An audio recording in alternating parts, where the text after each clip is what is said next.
mengucap syukur. Karena kami senantiasa mengucap syukur dalam setiap keadaan. Sama Kau yang akan terus menuntun dan memelihara kehidupan kami. Sampai kesudahan dan Kau tidak akan pernah meninggalkan kami.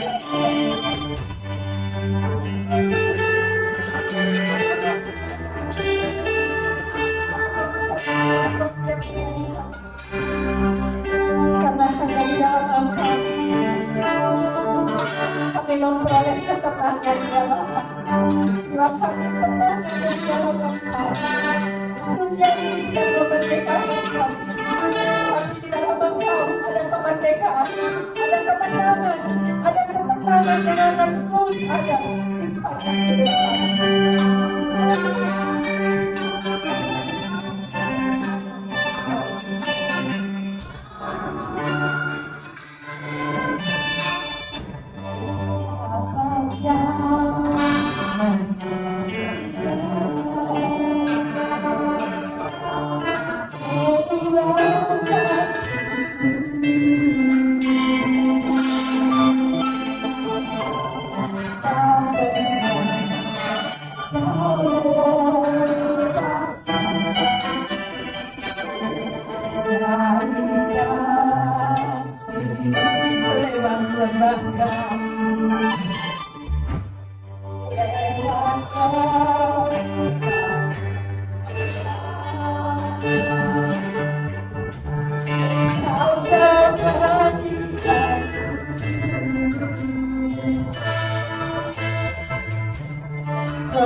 Lewat lembah sekalipun Engkau terus menuntun dan pelihara hidup kami. Dan Engkau yang sudah berjanji akan menyertai kami sampai pada kesudahannya. Dan janji-Mu ya dan amin. Kami pegang janji-Mu Bapa. Kami nuntut Engkau setiap hari. Terima kasih ya Adonai yang memberikan kehidupan dan pengharapan bagi kami. Dalam nama Tuhan Yesus kami sudah berdoa. Haleluya. Kita katakan amin.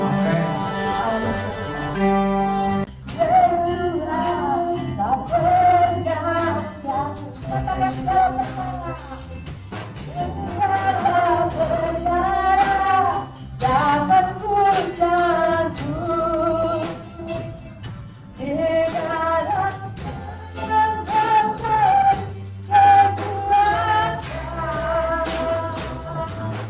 Tuhan Yesus penolong dan sahabat.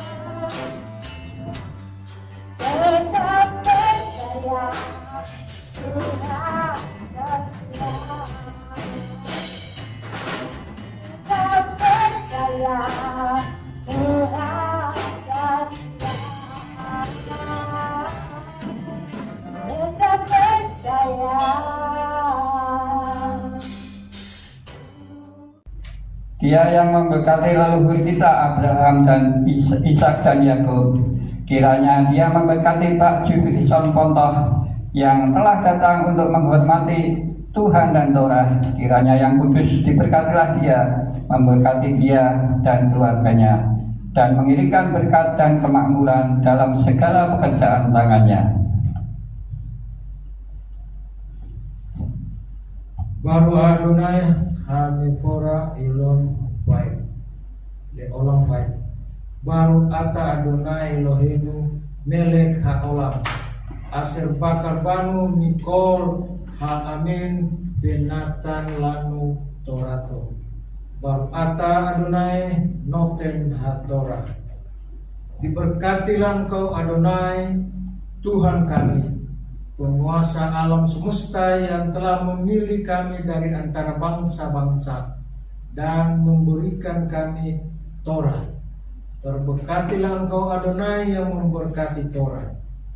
Dalam bahasa Ibrani, Semot 18 ayat 1-5. Bayisma Yitro Hohen Mitya Hoten Mose et kol aser asa Elohim le Mose ule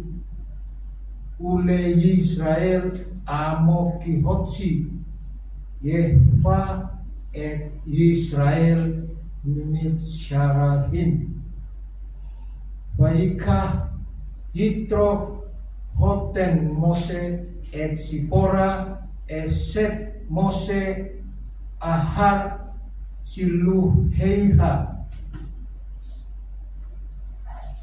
Peet Snei Panea Aser Sem Haihat Gesom Ki Amar Ger Hayiti Beeretz Nahria Was Besem Haihat Eliezer Ki Elohei Afi Beesri Payat Sileni Mehereb Paro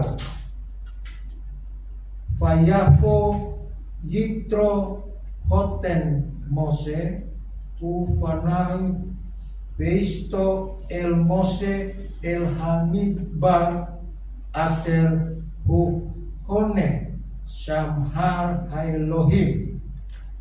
Keluaran 15 dan bahasa Indonesia sampai 1-5.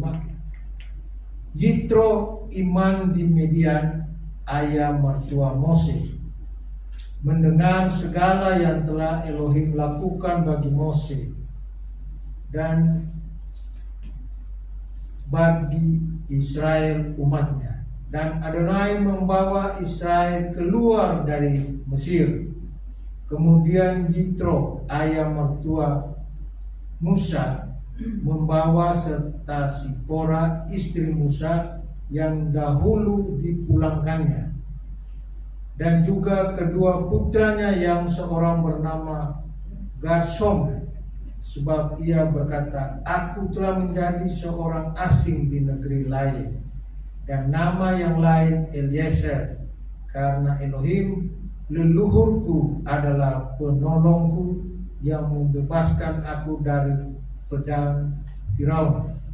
Yitro ayah mertua Musa datang dengan istri Musa dan anak-anaknya di padang gurun, tempat Musa berkemah di gunung Elohim. Baru ata Adonai Elohenu melech haolam aser natan lanu Torat emek pekhaye olam natan betok keinu. Baru ata Adonai notan ha-Torah. Amin. Besot ha-Torah aser samose lifne bne Israel abi Adonai biat Mose. Dan inilah Torah yang diberikan kepada anak-anak Israel dan atas perintah Adonai melalui tangan Mose. Amin. Demikian sidul kita sudah selesai dan kita akan mendengarkan pengajaran Torah.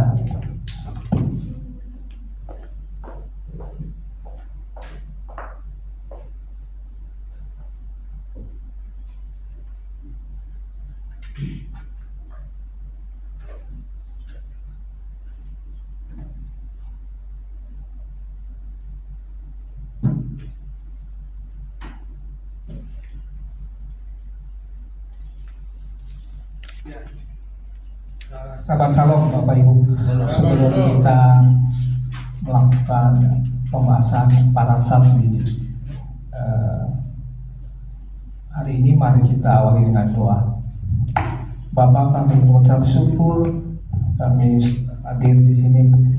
Kau sendiri yang mengantarkan kami sehingga kami boleh menjalani perintah Tuhan saat kami berkumpul bersama-sama Jemaat Tuhan Mikra Kodes. Kau yang mengajarkan kami untuk kami tetap ada dalam satu komunitas sehingga kami boleh saling dikuatkan, saling diberi kemampuan untuk kami terus mengerti rencana Tuhan atas hidup kami.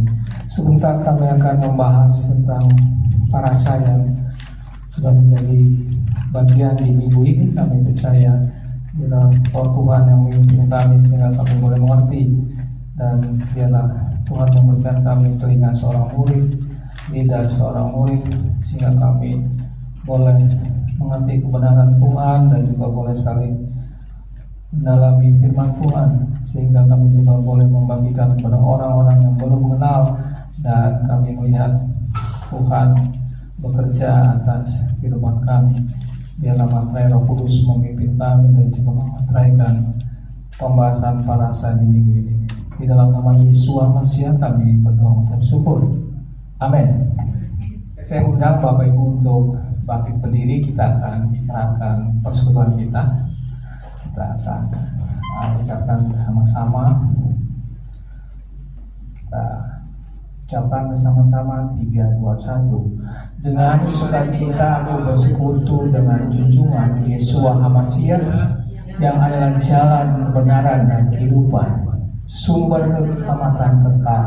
Seperti cara yang tetap melekat pada pokok anggur, demikian aku tinggal dalam kasih-Nya dengan melakukan segala perintah-Nya. Aku ada seperti yang dikatakannya, aku ada. Aku akan jadi seperti yang dikatakannya, aku akan jadi. Kehidupan yang berbuah lebat bagi kemuliaan-Nya.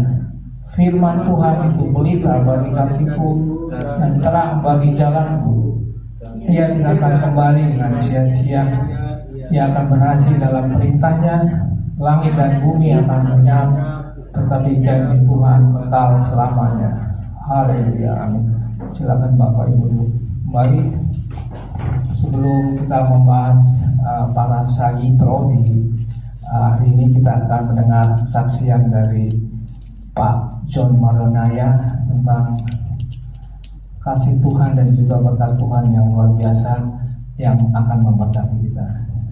Saya persilakan Pak John, silakan Pak.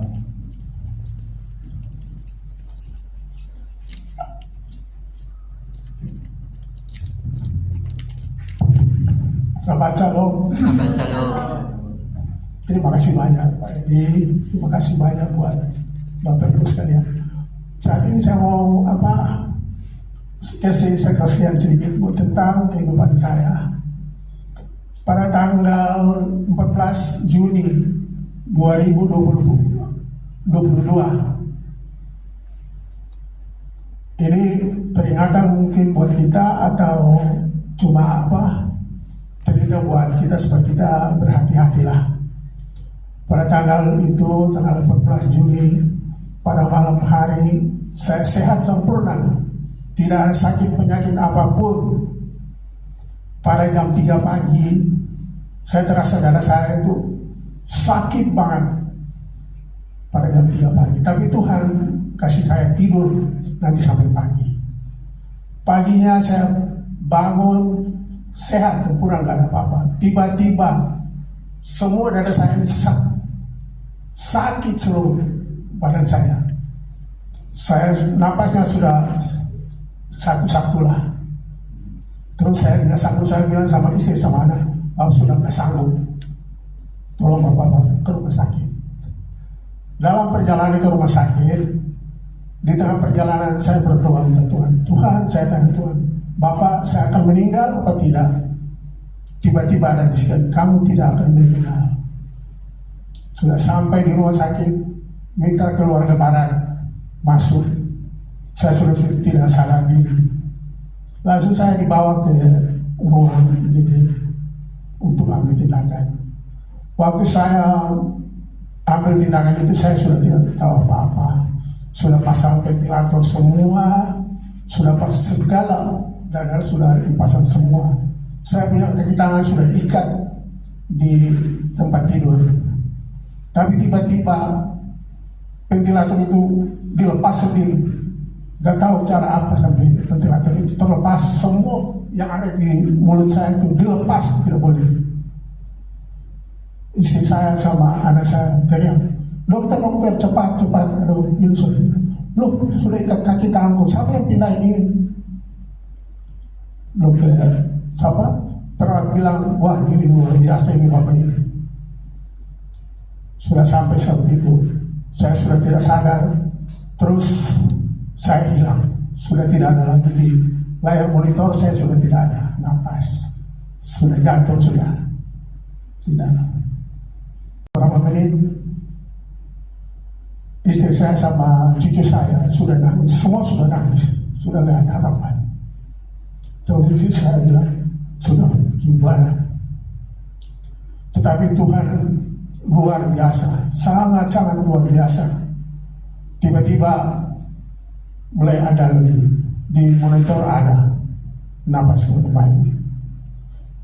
Pada saat itu sudah selesai, mereka cari untuk semua rumah sakit, minta supaya bisa bawa kemana, karena BPJS.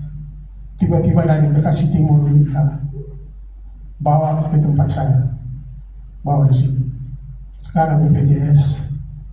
Dalam perjalanan pagi jam 9 itu, Bapak Ibu sekalian, tidak ada mobil satu pun di jalan, sirine pun tidak akan bunyi.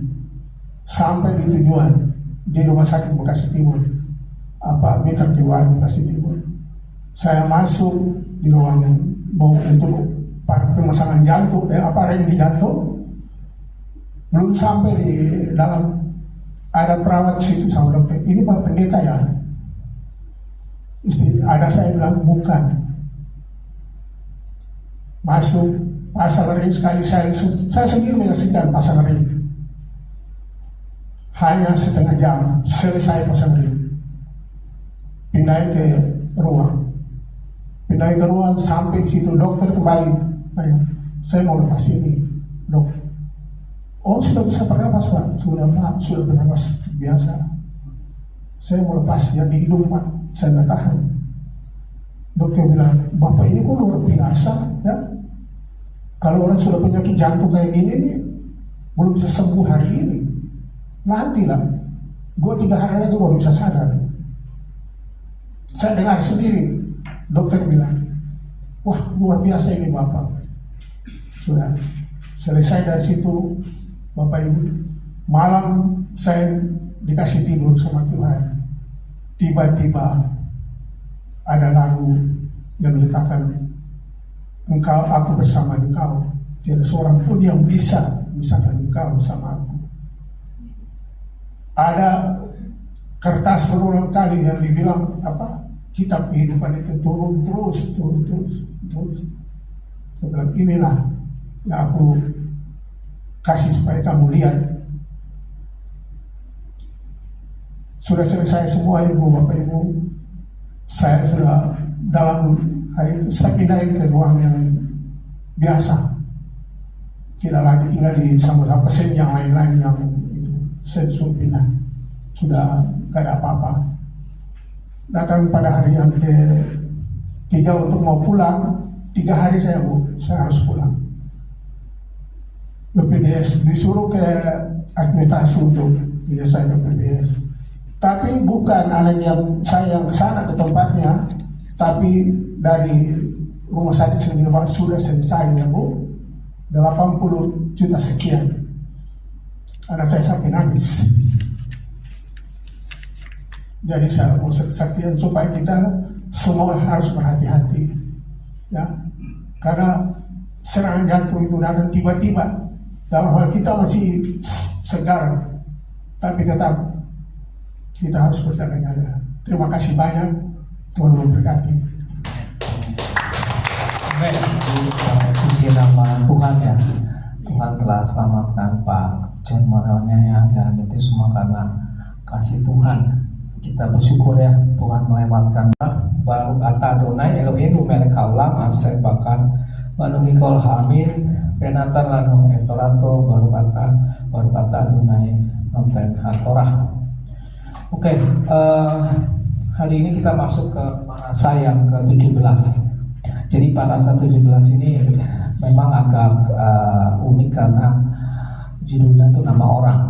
Jadi Yitro. Jadi memang kalau kita lihat parasa-parasa yang lain, parasa ini yang berbeda. Jadi nama daripada mertua dari Mose. Jadi hari ini kita membahas parasa ini. Jadi karena sifatnya parasa, jadi pengajaran mungkin agak banyak cerita di parasa ini.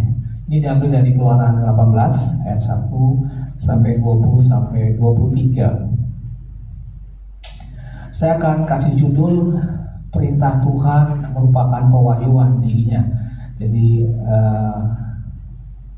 setelah bangsa Israel dibebaskan dari tanah Mesir, satu hal yang menjadi target Tuhan, dia memberikan perintah Tuhan. Dan ini saya kasih judul pembahasan parasa ini, perintah Tuhan merupakan pewahyuan dari dirinya, yaitu diri daripada Bapa Adonai. Oke, sebenarnya kalau dari saya search ya, Yitro itu kan nama mertua dari Mose ya, Musa. Artinya sebenarnya ada arti Bapak Ibu. Yitro itu artinya kelimpahannya. Jadi orang yang berlimpah. Jadi kenapa kalau saya lihat parasa ini merujuk kepada nama orang, artinya ada ya. Jadi kalau kita kalau orang sebut Jetro ya, Jetro bisa, Yitro ini bahasa Indonesia, sebenarnya artinya ada, yaitu kelimpahannya.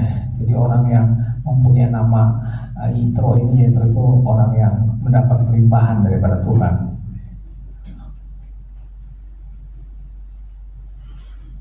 Oke, saya akan membahas tentang Yitro ya. Jadi kalau kita lihat di kitab Kejadian, sebenarnya dikatakan bahwa Yitro ini adalah imam ya di Midian ya. Jadi saya coba cari lihat siapakah Midian itu ya. Jadi kalau kita lihat waktu itu memang Musa melihat bangsa Israel saling berkelahi ya Bapak Ibu, saling berkelahi. Dan waktu itu mereka malah menantang Musa, menantang Mose, mengatakan bahwa apakah kau menjadi hakim bagi kami? Apakah kau akan menjadi istilahnya raja bagi kami, pemimpin bagi kami. Dan itu yang membuat Musa seperti ditolak, dan setelah itu dia dikatakan bahwa engkau yang telah membunuh orang Mesir itu, apakah engkau juga akan melakukannya bagi kami? Dan itu yang membuat Mose ketakutan, dan dia lari, dan dia melihat bahwa dia sudah tidak aman. Akhirnya dia pergi ke Midian. Jadi kalau saya lihat asal usul Midian itu di Kejadian 25 ayat 1 sampai 2. Di sini dikatakan Abraham mengambil pula seorang istri namanya Ketura. Perempuan itu melahirkan baginya Jimran, Yoksan, Medan, Midian, dan Isbak dan Suah. Jadi sebenarnya Midian ini anak daripada Ketura. Ternyata ini keturunan daripada Abraham juga.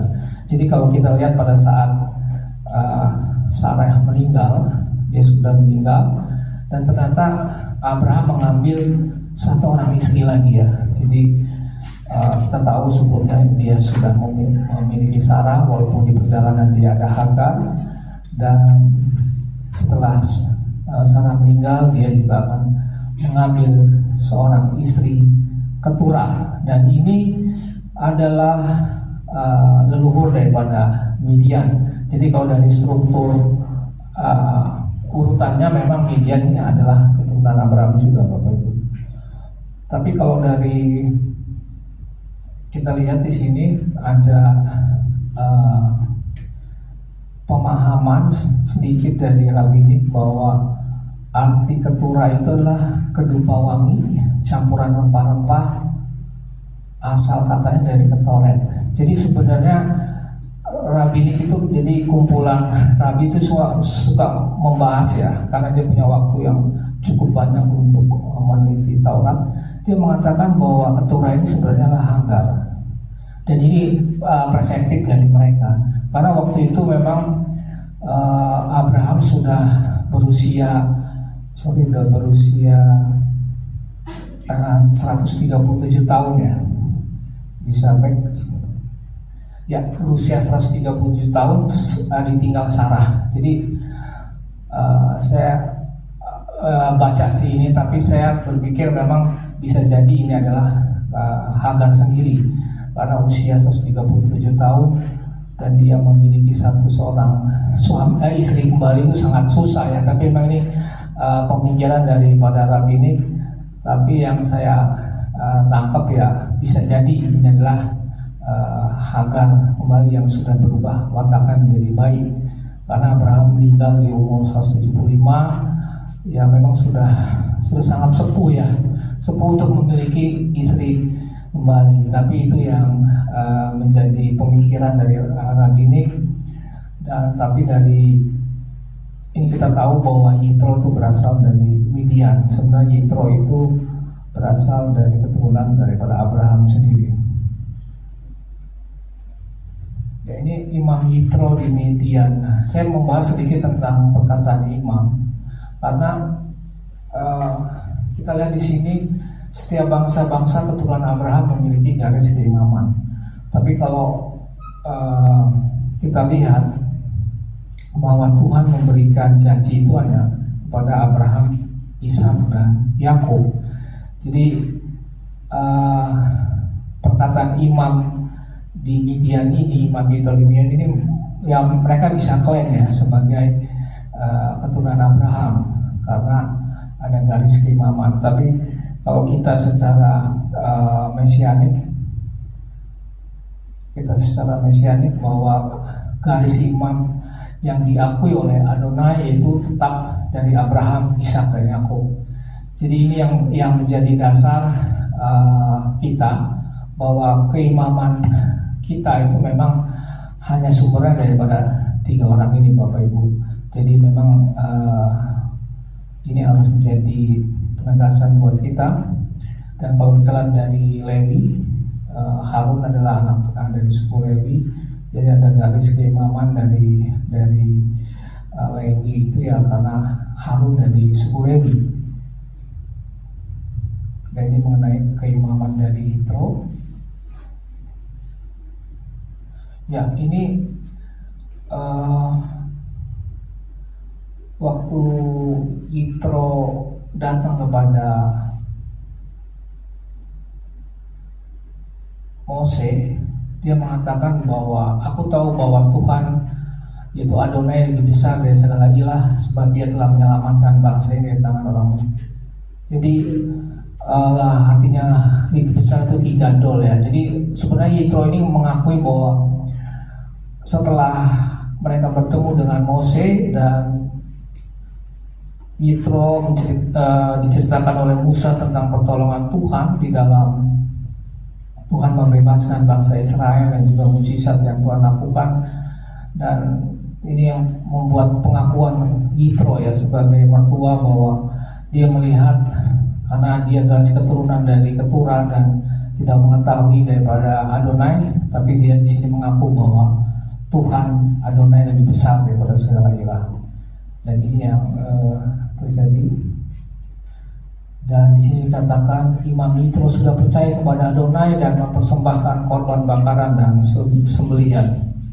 Itu ada di ayat 11 ya. Sampai di ayat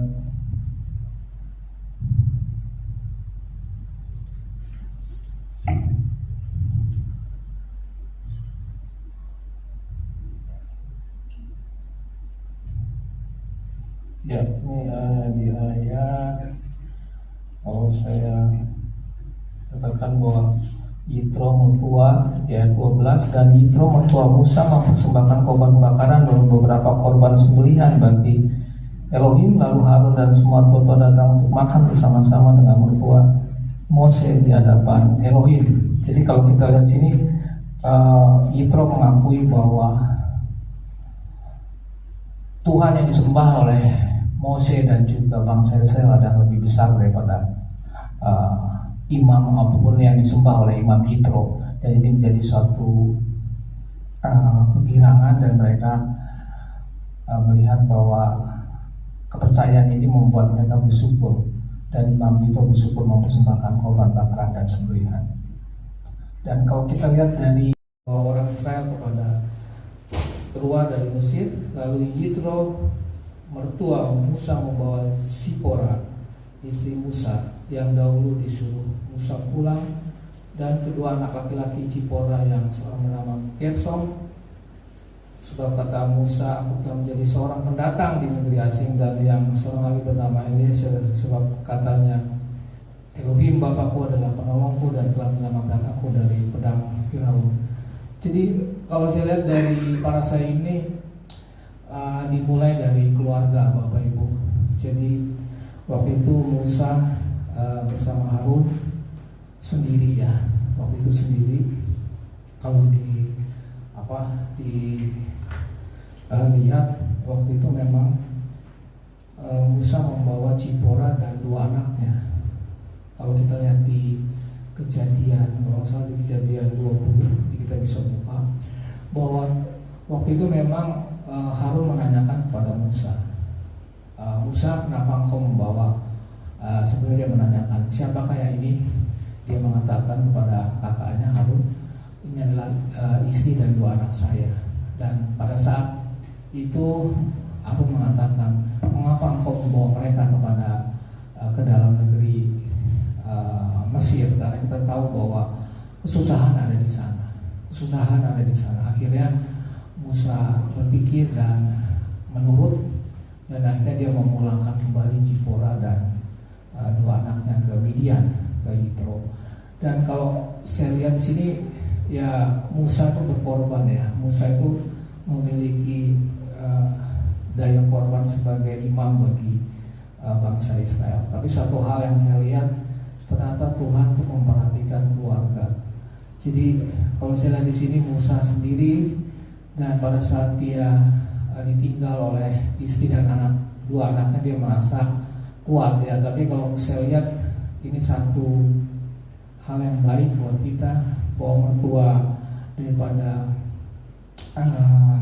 Musa itu ya fokus kepada keluarga Bapak Ibu. Jadi di sini saya kasih note, Tuhan memperhatikan keluarga. Tuhan tidak hanya memanggil Mose, tetapi Mose dan keluarganya. Artinya ini juga berlaku buat kita Bapak Ibu. Jadi sebenarnya Tuhan yang memanggil kita itu dari kita dan keluarga. Artinya dikatakan sini ada ledor vador ya, generasi atau generasi.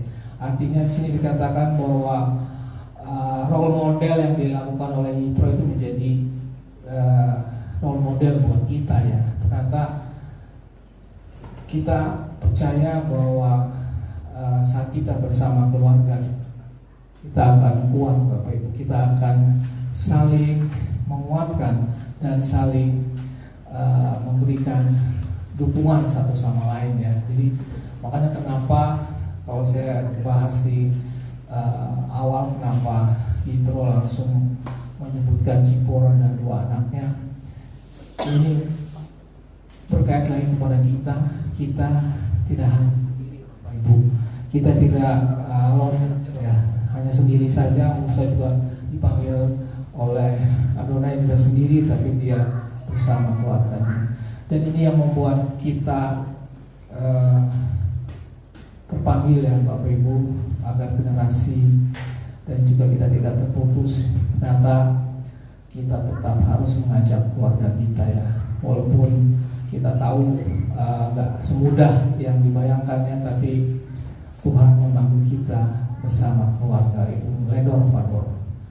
Nah ini yang iblis tidak senang Bapak Ibu. Iblis tidak senang kalau kita dalam satu kesatuan dalam keluarga, sehingga iblis berusaha untuk menghancurkan keluarga sehingga terjadi perpecahan dan ketidaksatuan. Jadi ini yang menjadi berkat buat kita. Jadi saya berpikir kenapa keluarga ini sangat penting. Ya kalau dari hal ini ya kita melihat bahwa supaya tidak terputus untuk generasi dengan generasi. Saya berpikir juga kalau keluarga itu lebih baik satu atap Bapak Ibu. Artinya satu rumah. Kalau mungkin sekarang kalau kita ada anak yang harus kuliah mungkin harus jauh-jauhan ya. Tapi saat kita punya keluarga lebih baik kita satu atap sebelum mereka menikah. Dan itu jadi jadi hal yang membuat kita welcome, dan juga kita sebagai orang tua juga memiliki waktu yang cukup untuk melepaskan mereka, karena kita tahu setelah SMA mungkin mereka harus berpindah ke kota lain, harus kuliah. Tapi itu yang membuat kita juga harus melihat bahwa kita dipanggil bukan sendiri, kita dipanggil keluarga. Jadi kalau saya boleh next, ini ya dari ini Mose membawa anak-anaknya. Tadi saya dikatakan bahwa Mose ini berkorban. Nah ini saya membahas mengapa keluarga ini adalah sangat penting. Karena keluarga adalah jemaat pertama untuk anak-anak Bapak Ibu. Jadi kehilat gereja itu bukan yang pertama buat kita ya, apalagi terlebih buat anak-anak. Jadi jemaat yang pertama buat anak-anak adalah keluarga. Dan ini keluarga yang menjadi tanggung jawab kita ya sebagai orang tua, bahwa jemaat pertama untuk anak-anak kita adalah di keluarga kita ya. Jadi karena anak-anak dibesarkan dalam keluarga, dan di sini dikatakan siapakah gembala atau imam dalam keluarga, yaitu ayah yang didukung oleh ibu. Jadi di sini saya tekankan kembali, memang peran kita sebagai orang tua itu membimbing anak-anak untuk mengenal perintah-perintahnya. Dan ini yang menjadikan kita bersemangat ya. Kemarin kita sudah mulai ada sidur untuk RF, kita sudah melakukan RF Sabat ya. Jadi kalau kita lihat RF Sabat itu berkaitan dengan keluarga, karena di situ ada jamuan ya. Di situ kita punya waktu lebih banyak untuk rileks dan juga membuka sahabat. Jadi kemarin sudah didemokan di rumah Pak Jumrison Bu Ipa. Jadi terus terang kami sudah mengadakannya sampai kedua ya untuk konsisten, bukan RM Sahabat ya. Kalau lihat sahabat ini nggak lama Bapak Ibu, sekitar 20-25 menit lah, 20-25 menit. Jadi ini ada sidur yang sudah dibuat oleh GKMI. Itu sidur itu dari kemarin Pak Yusak ya. Jadi mungkin minta tolong Pak Jumrison kalau ada waktu kita perbanyak buat teman-teman. Mungkin sudah ada ya di buku doa ya, tapi ini lebih simpel. Kita bisa melakukan sidur RM Sahabat melalui ini ya. Jadi mungkin Pak Jumrison kalau ini kita coba perbanyak lah, kita coba bagikan ke teman-teman. Jadi kalau kita lihat, saya merasakan sidur RF ini ya berguna ya, karena mungkin kalau kita lihat anak-anak mungkin nanti setelah kuliah kan nggak bersama lagi bersama kita ya, tapi dia bisa melakukan RF walaupun waktunya sudah mungkin terlewat, tapi saya rasa saya mendapatkan berkat juga Bapak Ibu untuk RF ini. Jadi kini kita lihat bahwa pada saat membasuh tangan itu juga satu hal yang luar biasa. Suami menolong istri, istri menolong suami, kemudian juga anak dibasuh tangan oleh orang tua. Jadi kalau kita lihat itu ada role model ya di situ. Jadi kita ada contoh yang bisa dilihat langsung oleh anak-anak. Jadi kalau saya lihat kenapa RM Sahabat itu sangat penting ya, kami baru merasakannya juga. Ternyata saat kita melakukan RM, kita sudah membantu dan juga membimbing anak-anak kita dalam beritanya. Jadi saya rasa ini jadi suatu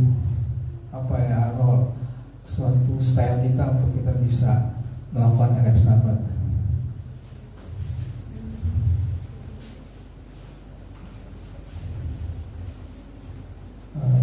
Next. Ya, jadi orang tua sebagai role model pencontoh. Nah, ya ini ya saya lihat di RF Sahabat ini jamuan makan yang ditata dengan liturgi sederhana ya, artinya kita kumpul sukacita bersama keluarga. Jadi kita bisa saling memberikan value, nilai buat keluarga. Karena ya tadi saya sebutkan ditata dengan liturgi yang sederhana ya, tidak terlalu banyak tahapan yang harus dilakukan, dan kita mengatakan bahwa RF Sahabat ini jadi style kita ya, jadi gaya hidup kita untuk kita boleh lakukan. Oke, kita kita masuk ke Keluaran 19 Bapak Ibu. Keluaran 19 ini menyatakan bahwa persiapan daripada Adonai akan menampakkan diri di Gunung Sinai, dan Adonai sendiri akan memberikan 10 perintah Tuhan. Ini di Keluaran 19. Mesir, mereka tiba di padang gurun Sinai pada hari itu juga. Jadi kalau kita lihat bulan ketiga itu di bulan Sivan. Jadi kalau saya boleh lihat dari kalender Ibrani, itu Sivan itu adalah bulan ketiga. Dan kalau kita lihat dari Talmud ya, ini saya langsung saja di sini jelas sekali kalau Talmud itu adalah kumpulan daripada rabi-rabi ya dalam memberikan komentari. Kalau saya detilkan itu di tanggal 1 bulan Sivan tiba di Gunung Sinai. Pada tanggal 3 itu batas-batas di Gunung Sinai ditetapkan, karena pada saat firman Tuhan, 10 firman Tuhan akan diberikan tuh orang-orang Israel tidak boleh maju karena dia akan pasti mati. Dan pada tanggal 4 itu menguduskan diri hari itu dan juga besok. Dan pada tanggal 6 Torah itu diberikan di hari ke-6, istilahnya di 6 Sivan ya. Jadi Torah diberikan di hari Sabat. Jadi kalau kita lihat penanggalan daripada ini memang sudah tepat karena pemberian Torah ini dilakukan tepat di hari Sabat, Bapak Ibu. Jadi suatu hal yang detail dan saya rangkum dari Talmud. Nah ini saya berpikir kenapa Torah diberikan di padang gurun, Bapak Ibu. Kenapa harus di padang gurun ya? Jadi kalau kita lihat, mungkin Bapak Ibu yang sudah pernah ke Sinai juga mungkin bisa merasakan ya. Saya melihat sih ya, kalau daerah Sinai itu pasir semua, Bapak Ibu. Tidak ada yang tumbuhan sama sekali. Jadi benar-benar padang pasir, padang gurun. Dan itu sampai sekarang, kemarin saya lihat YouTube-nya juga masih sama ya. Padang gurun di daerah Sinai itu benar-benar gersang, tidak ada tumbuhan. Dan kenapa Torah diberikan di padang gurun? Dan saya berpikir kalau dia diberi di tanah Kanaan, tanah yang perjanjian, itu pasti penduduk di tanah Kanaan akan berkata Torah adalah milik kami karena diberi di tanah kami. Dan saya membaca kembali kenapa di padang gurun ya, karena padang gurun itu tidak ada pemiliknya. Jadi tidak ada yang mengklaim bahwa Torah itu milik daripada bangsa lain, karena Torah itu adalah milik umat, daripada umat pilihannya, yaitu umat Israel. Tapi dari segi profetik, saya lihat bahwa arti padang gurun itu sebenarnya ya sudah tidak ada, bisa kemana-mana Bapak Ibu. Artinya bangsa Israel hanya bisa berharap kepada Adonai dan bergantung kepada Torah.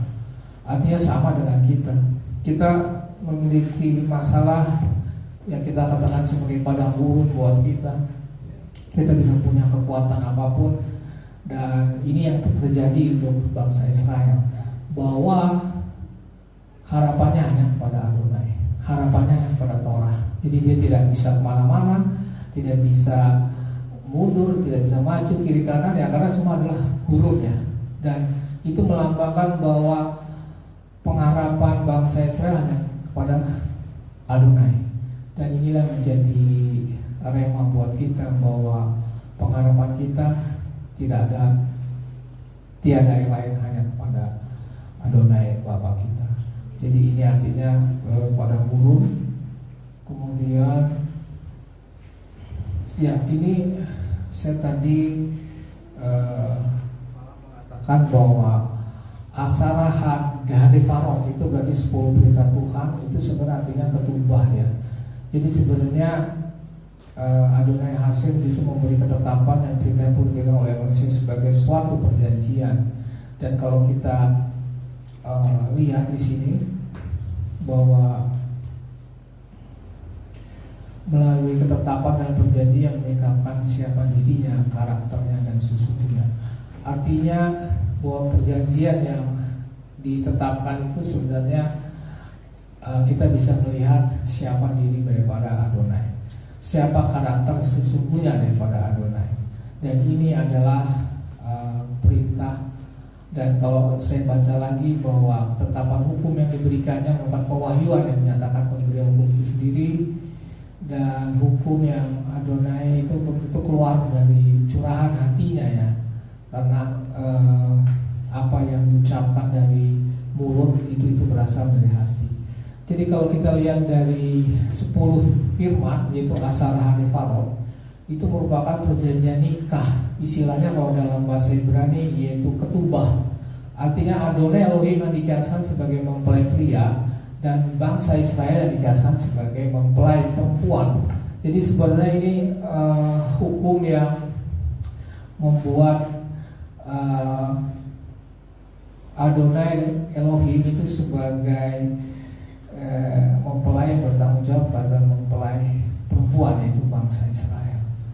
Jadi ini yang kita lihat bahwa perjanjiannya sebenarnya tanda petik adalah perjanjian nikah, ketubah Bapak Ibu. Jadi 10 firman itu sebenarnya merupakan ketubah ya, perjanjian nikah.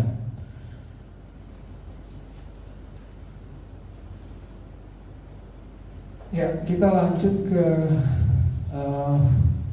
10 perintah. Saya akan membahas cuma 5 saja Bapak Ibu. Kalau kita lihat di perintah pertama, yaitu di Hasarah Deparot, itu dikatakan bahwa rumusannya beda Bapak Ibu. Jadi perintah pertama, kalau kita lihat di sini, kalau antara Katolik Roma dan Kristen Protestan ini berbeda. Kalau di sini dikatakan akulah Adonai Elohim, itu di Keluaran 20 ayat 2, akulah Adonai Elohim yang bawa engkau keluar dari tanah Mesir dan tempat perbudakan. Sebenarnya ini adalah perintah yang pertama. Tapi kalau kita lanjut ke perintah pertama di lingkungan Katolik dan juga dulu kita di Kristen adalah jangan ada padamu ilah lain di hadapanku. Jadi ini berbeda Bapak Ibu. Jadi berbeda.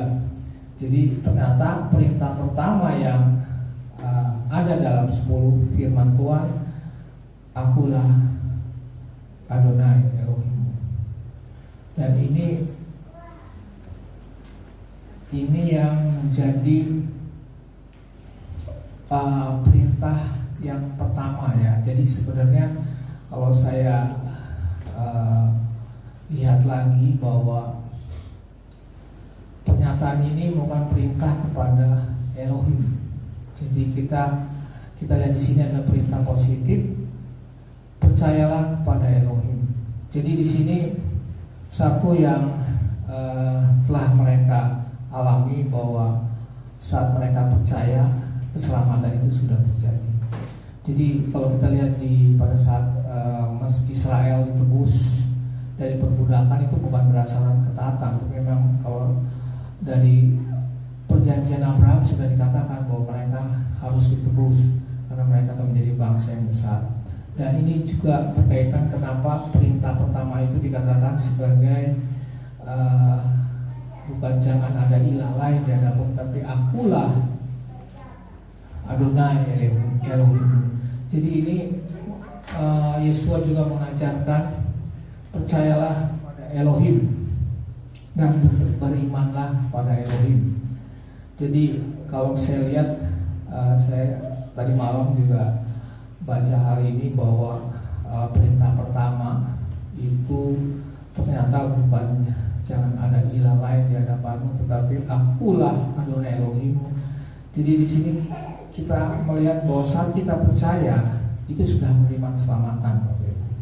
Artinya yang membuat selamat itu kita percaya dulu. Jadi ini yang menjadi perintah pertama saat Adonai memberikan perintah bahwa bangsa Israel harus percaya dulu. Bangsa Israel itu harus memiliki kepercayaan kepada Adonai, baru dia selamat. Jadi ini menjadi perintah positif buat kita bahwa saat kita percaya kepada Elohim, sebenarnya kita sudah menerima keselamatan itu. Dan ini ditegaskan di perintah pertama, makanya berbeda. Saya juga baru melihat hal ini bahwa ternyata dulu kita di sekolah juga ya, di sekolah pelajaran agama ya, pertama ya jangan ada ilah lain di hadapanmu, jangan menyembah, jangan membuat patung ya. Tapi di sini dikatakan bahwa perintah pertama kita harus memiliki kepercayaan.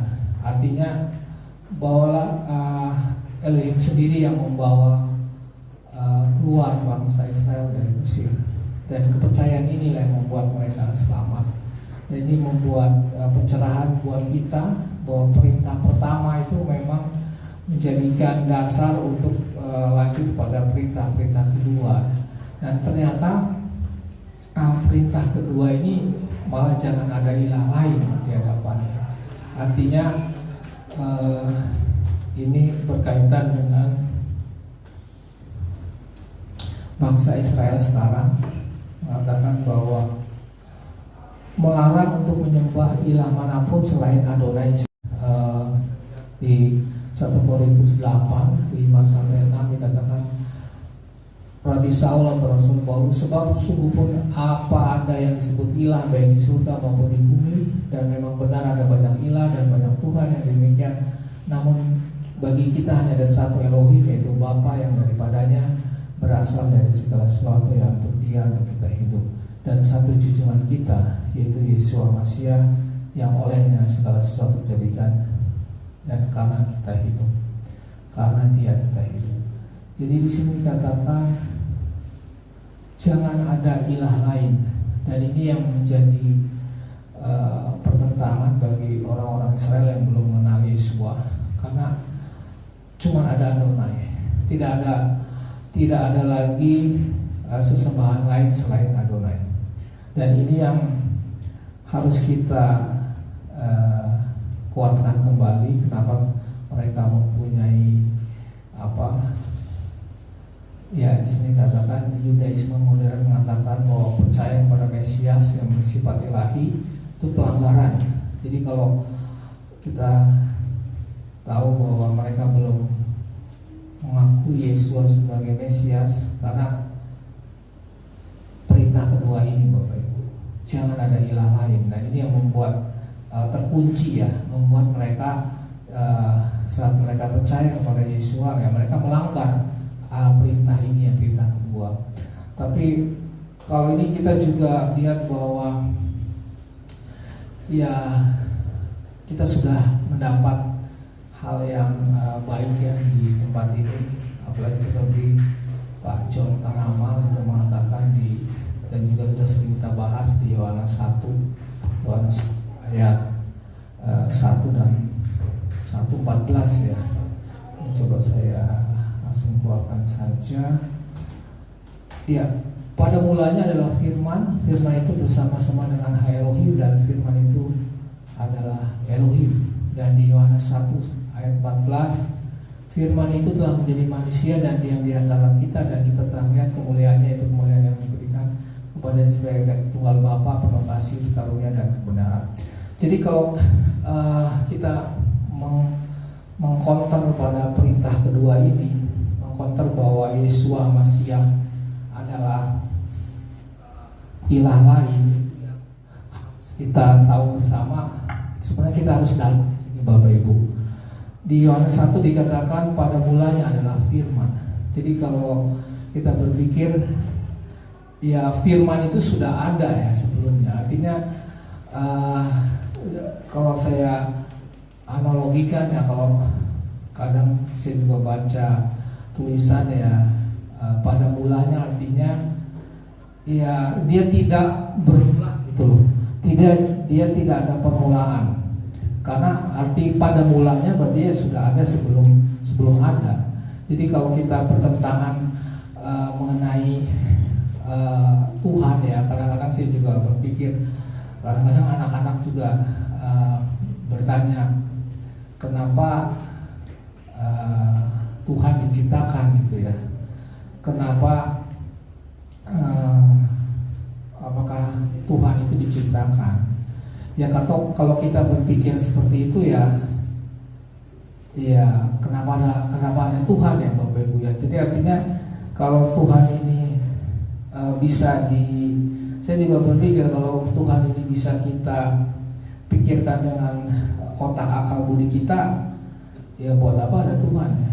Jadi Tuhan itu yang memiliki hal yang tidak bisa kita pikirkan. Jadi kalau kita berdebat memang di sini juga dikatakan bahwa pada mulanya adalah firman ya, pada mulanya ya Yesus itu sudah ada gitu. Yesus sudah ada bersama dengan Bapa. Dan dikatakan di sini bahwa firman itu bersama-sama dengan Bapa sendiri, dan firman itu adalah Yeshua. Jadi ini yang membuat perintah kedua di Mesianik, kalangan Israel yang belum percaya pada Yesus kepada ini.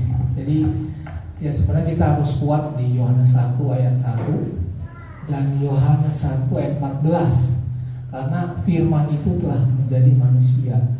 Jadi kalau saya berpikir ya ini suatu hal yang menjadi blessing buat kita, karena kita dibukakan hal ini ya, hal ini. Jadi kalau bisa di sebelumnya, di slide sebelumnya, nah ya, nah di sini dikatakan para rasul tidak pernah memahami Elohim dan Mesias merupakan pribadi yang terpisah. Artinya para rasul tidak pernah memahami bahwa Bapa dan Mesias merupakan pribadi yang terpisah. Mereka mengajarkan bahwa anak Elohim merupakan manifestasi dari Elohim yang tidak terlihat, pancaran cahaya kebenaran. Firman Elohim menjadi manusia bukan entitas, tetapi yang terpisah sama sekali. Mesias Yeshua dapat dibedakan, tetapi tidak dapat dipisahkan dari Elohim. Ia bisa dibedakan karena fungsinya, karena dialah firman yang menjadi manusia, sementara Elohim yaitu Bapa sendiri tetap berada di surga. Jadi ini dasar sekali buat kita Bapak Ibu. Kenapa juga kalau teman-teman di GKMI dan juga Pak John juga selalu menegaskan hal ini ya, ini dasar buat kita semua. Artinya pribadi Bapa, pribadi Anak, dan pribadi Roh Kudus itu tetap ada, tapi mereka tidak dapat dipisahkan, tidak dapat terpisah-pisah ya. Kadang-kadang ini yang membuat kita kadang ragu ya, kadang juga melakukan diskusi dengan teman-teman yang belum tahu hal ini. Tapi satu hal yang kita sudah tahu ya, kita bisa sampaikan dengan baik. Memang kuncinya di Yohanes 1 ayat 1 dan Yohanes 1 ayat 14. Dan itu yang menjadi kekuatan kita untuk kita bisa tahu bahwa perintah kedua itu ternyata jangan ada ilah lain di hadapan bulan. Ini sudah kita jelaskan tadi. Kita lanjut. Nah ini saya ya, karena itu sesuai Yohanes 1 ayat 1 sampai 14 tidak dapat dikatakan bahwa Mesias Yesus adalah ilah lain yang dilarang dalam perintah ini. Jadi kalau kita nantinya melakukan diskusi ya kita jelaskan saja ya bahwa Yohanes 1 sampai 14 sudah jelas bahwa dia itu bukan ilah lain, tapi dia adalah pribadi firman yang menjadi manusia. Ini yang menjadi kekuatan kita. Kita juga bisa saling diskusi untuk hal ini. Ini perintah kedua, jangan membuat patung. Nah ini disebut dikatakan avoda acara ya. Dan ini ya sebenarnya ini perintah kedua ini tadi ya, jangan ada ilah lain di hadapanmu, jangan membuat patung, jangan membuat ilah emas di sampingmu, dan juga jangan menyembah berhala ya. Artinya kita sebenarnya kalau peringatan hal ini artinya kita dibuat pagar ya Bapak Ibu, dibuat pagar agar kita dijauhkan dari sikap kita untuk bentukan buatan manusia. Jadi ya ini juga melarang memberi hormat, membungkuk sujud di depan patung berhala, membawa korban persembahan atau memakan cairan kepada patung yang membakar kemenyan. Jadi memang perintah kedua ini yang ini secara fisik ya kalau kita lihat.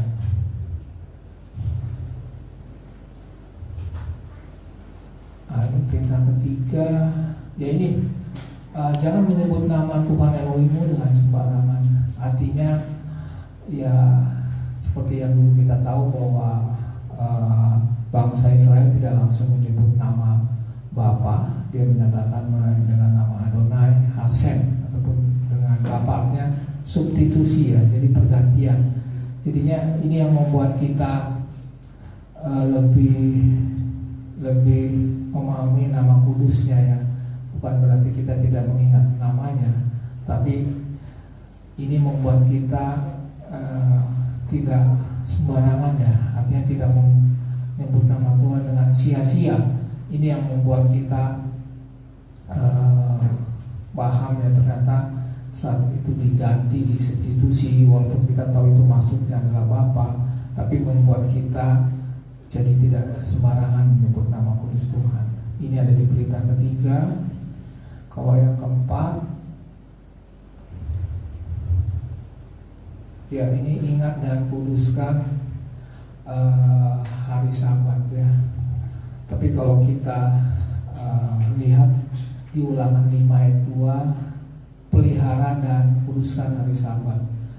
Jadi sebenarnya tahap pertama kita harus ingat dulu, baru setelah ingat kita lakukan memelihara hari Sabat.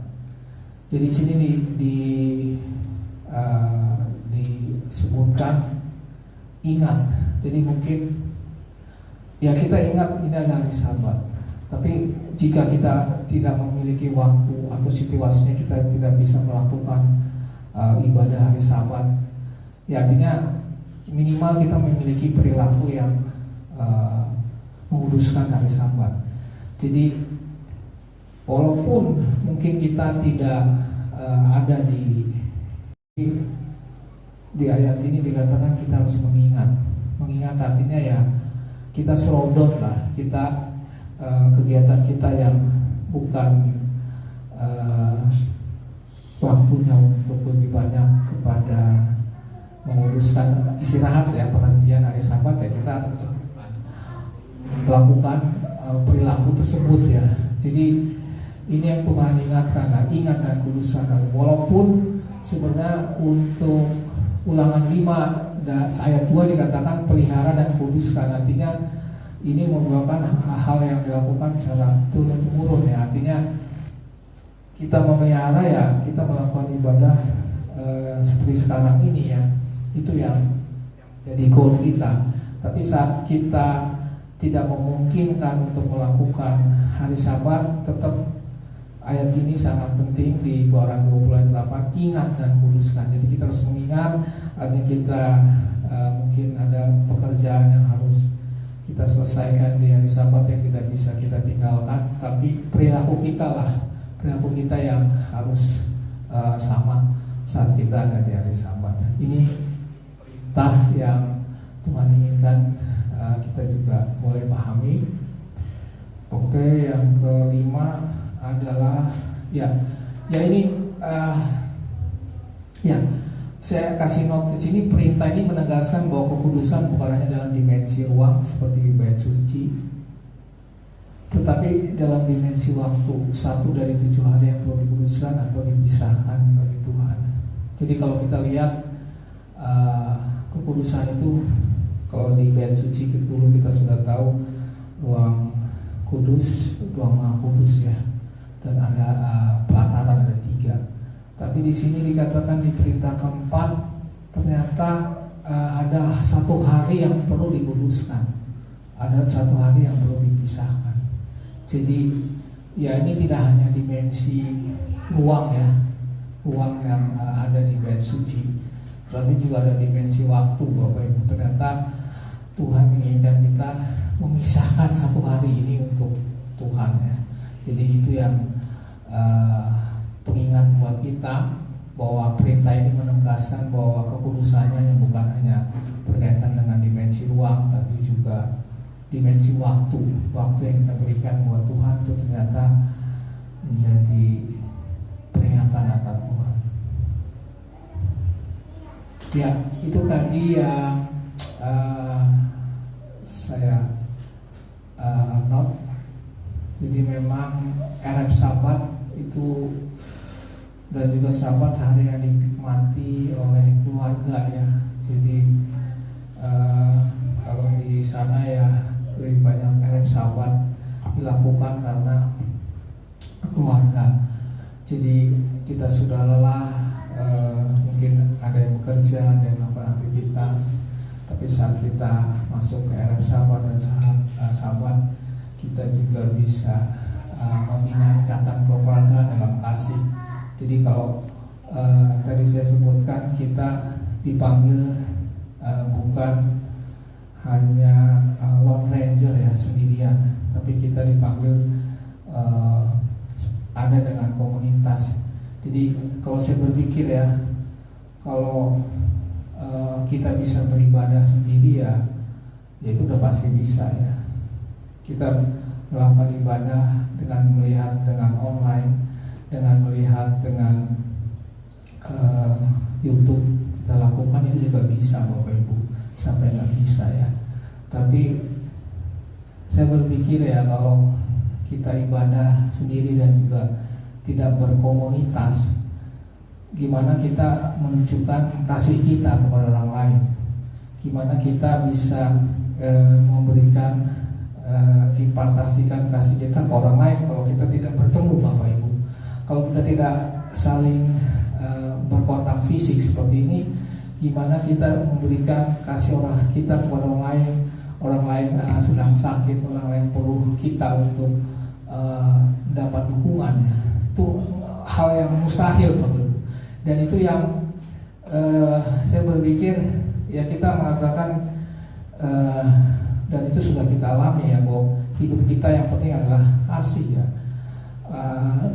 Kalau saya lihat perintah 10 perintah ini 1-5 berkaitan dengan horizontal kepada Tuhan, 6-10 itu ke manusia ya. Tapi intinya adalah kasih ya. Kasihlah sesamamu seperti dirimu sendiri kepada sama ya.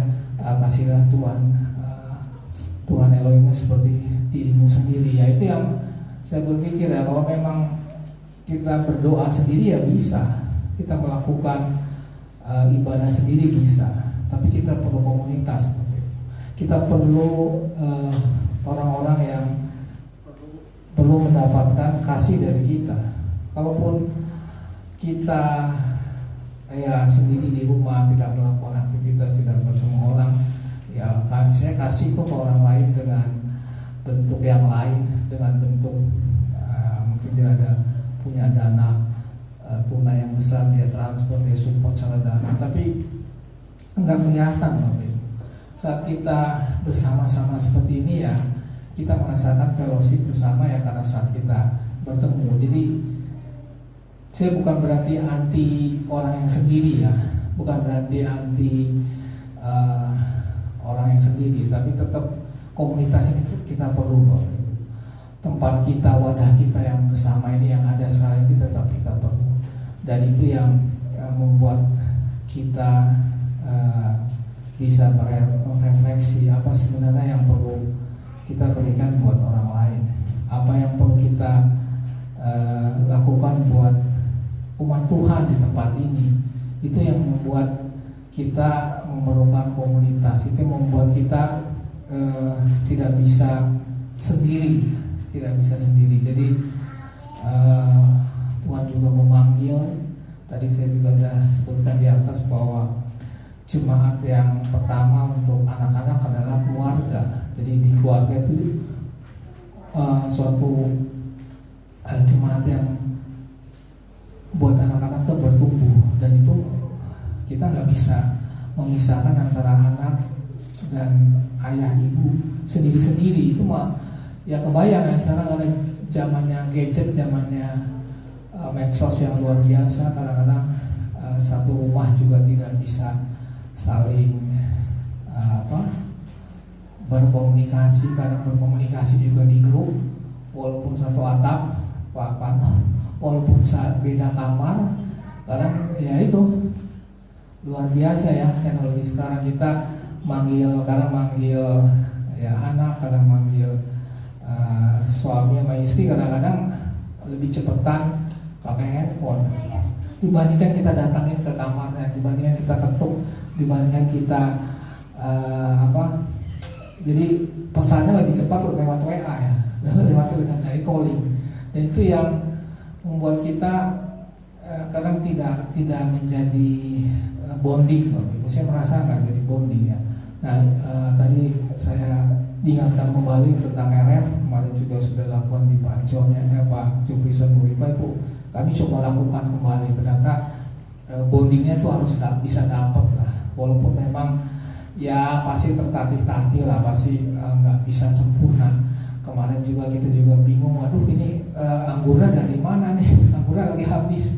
Ya maksudnya ya berarti kita kan nggak prepare sebelumnya. Ini rotinya kok bukan karena sebuah roti ya Pak ya, roti kalah. Ada kedua melambangkan 2 loh batu, menambahkan double blessing karena pada saat Sabat kita ada. Jadi roti mana yang Tuhan berikan itu double kan. Jadi kita mendapatkan 2. Nah ini, wah ini rotinya kok cuma 1. Nah ini buat kita jadi belajar ya. Tapi satu hal itu jadi gaya hidup kita lah. Kita tetap memiliki waktu yang sama dengan keluarga, itu ada di mesbah keluarga itu di RF ya. Jadi ini menjadi hal yang baik buat kita dan Sabat itu harus kita nikmati. Nah ini perintah kelima ya. Ini terakhir, hormati ayah dan ibumu. Kata menghormati diterjemahkan dalam kibet, berarti bobot. Jadi ini sama artinya ya, artinya ayah dan ibu kita adalah Tuhan yang di bumi ya. Nah itu yang sering saya dapatkan waktu kecil, mengatakan bahwa kalau kita mau umur panjang ya hormatilah ayah ibumu, karena itulah Tuhan yang terlihat, Tuhan yang kita lihat ya. Jadi di sini dikatakan Elohim memandang orang yang menghormati ayah dan ibu, mereka sama seperti yang menghormati Tuhan. Bagi orang yang menghormati ayah dan ibu, seolah Tuhan berkata, aku mau memandangnya seakan aku tinggal di antara mereka dan mereka menghormati aku. Ini saya dari aku. Kita juga memiliki kata-kata yang verbal yang membuat orang tanda petik terbunuh ya, artinya terbunuh dalam perkataan kita, dan itu yang membuat kita sebenarnya melanggar dari firman Tuhan. Jangan membunuh, artinya membunuh bukan berarti secara fisik saja, tetapi membunuh juga secara karakter kita. Ya zaman sekarang Bapak Ibu semua tahu masalah membuli ya. Jadi ini yang karakter yang harus kita punya ya. Artinya membunuh itu bukan berarti hanya membunuh secara fisik, tapi juga secara verbal, secara ucapan, dan juga secara hati yang membuat.